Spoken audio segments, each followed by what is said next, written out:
السلام عليكم ورحمة الله وبركاته.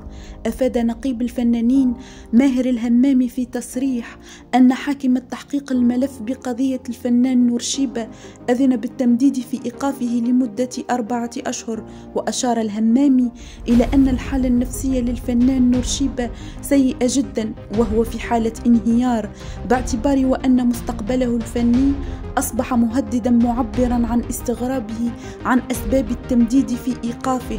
ويذكر أن نور شيبة تم إيقافه على خلفية قضية متعلقة باستهلاكه لمادة الكوكايين، وأخرى تتعلق بتغيير عينات التحاليل التي رفعت، وعلى إثر مستجدات أخرى في القضية. أترككم في رعاية الله وحفظه، ولا تنسوا الاشتراك بالقناة وتفعيل زر الجرس ليصلكم كل جديد، وإلى اللقاء.